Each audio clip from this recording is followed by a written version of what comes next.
For you, as you're building your company and building your business, like what are your hacks, right? For wealth. What are your hacks for stuff, that you're accomplishing?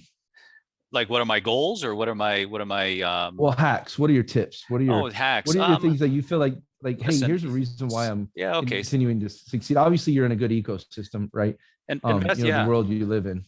I mean, listen, I think the most important thing is if you're going to get investing in something, invest in something that actually you are familiar with.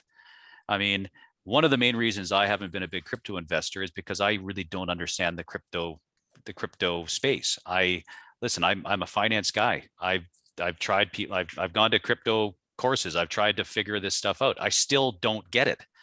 So stick to something that stick to something that actually you have a passion in. If you're, if there's companies out there called DraftKings, they're gambling. Well, if you don't like gambling, why would you invest in DraftKings? If it's like just what I do is I keep it simple. I have a bunch of stuff in the blue chip market. I invest in a lot of indexes, but where I actually put most of my money is in companies that I have started and created because I'm very comfortable with what I create. I'm very comfortable with the people I work with. I know it's well funded. I know it's going to be an honest type venture because there's no one in there that is going to be a weasel like you're seeing in all these other kind of venture markets out there. Because listen, we've kind of weeded out things over the last 25 years of doing this. But What's your top sign? What's your number one thing if you see what I'll tell you mine, but what's your number one thing if you said that company's a weasel or that person's a weasel? What's your number one trait that jumps out to you? well, in my game, it's probably a little different because if you look at the mining game in Canada, the junior mining game, it's the shadiest business in the bloody world. I mean, it's you get I mean, these most of the guys that have created this industry. I mean, mining is a big blue chip industry in terms, but it starts from the grassroots of the dark streets of Vancouver. I mean, that's really the breeding ground for all these junior mining companies. And I mean, there's an odd saying that how do you know, a promoter is lying to you, and it's because when he's moving his mouth. I mean, it's never trust a man talking next to a gold mine. I mean, it's a shady business, and really, I think with us and what we do is, we put our money where our mouth is. We seed every investment that we do. We put all our cash in.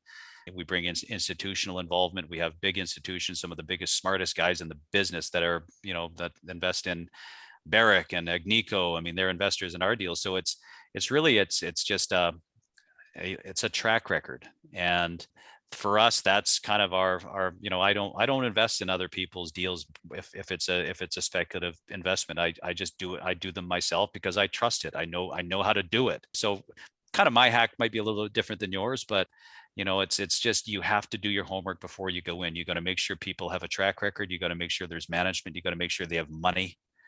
And really that's kind of our smell test right there. Yeah, I always go, back to richest men in Babylon's, one of my Bibles, for wealth. And it's one of the first traits is, invest in people with a proven history and track record of success, and it's fascinating. Years and years ago, when I was a consultant, we got fired and the company got a new CEO, and like 24 hours, 48 hours later, he fired our company. And that proceeded with us having, to let go of 22 people because, that was the revenue stream and the, product business that we worked on.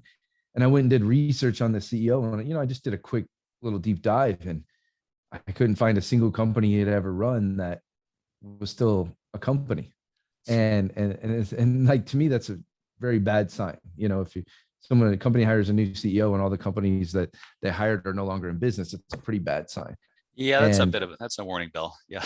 yeah. And I mean, in today's info world, every company is going to have some kind of complaint, or every company is going to have somebody who, doesn't love them. But, what's their scale? Like for us, we're 500,000 plus, tribe members and thousands of investors and, thousands of customers. And, you can't hardly even find a peep of a negative comment about us, online.